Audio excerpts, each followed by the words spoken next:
Yo, welcome back mga kaboryon. Ngayong araw mga kaboryon ay magpapakawala ako ng mga halimukon ko dito sa aking stocking kids. Ito sila mga kaboryon. Anim silang lahat dito mga kaboryon, pero apat lang yung papakawalan ko dito kasi yung dalawa ay may potensyal.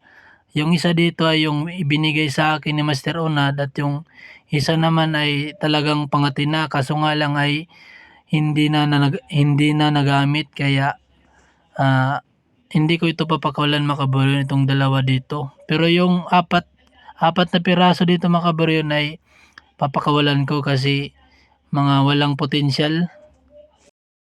At dito mga kaboryon, papunta na ako sa area kung saan ako nagpapakawala. Malapit lang to sa amin mga kaboryon para naman marinig ko pa rin yung mga huni nila. At dito mga kaboryon, pansinin nyo yung daanan. Medyo basa-basa pa no kasi kakatila lang ng ulan mga kaboryon. Palagi pa kasing umulan dito sa amin.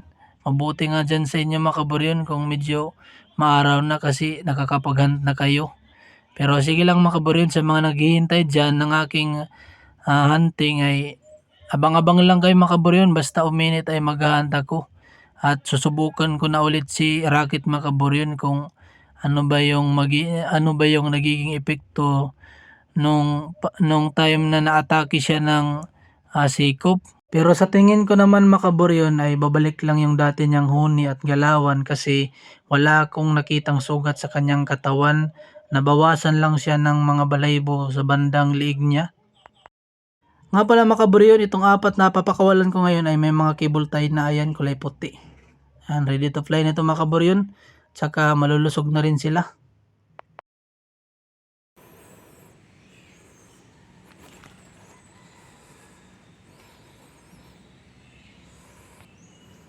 Pansinin niyo yung katawan ng alpas na ito mga kaboryon, ang lusog niya.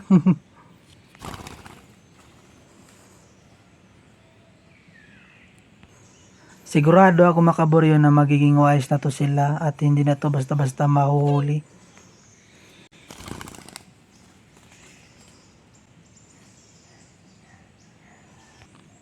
Maraming salamat sa inyo at sana ay magpakarami kayo. Ingat.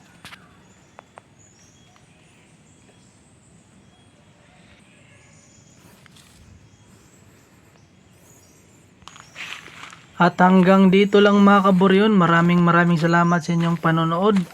Lalong-lalo na sa aking mga bagong subscriber dyan at mga silent viewer, no? At siyempre sa mga solid na mga taga-suporta ko dyan, marami talagang salamat sa inyo mga kaboryon. Sana ay hindi kayo magsawa sa akin. Hanggang sa muli kaboryon, paalam, ingat.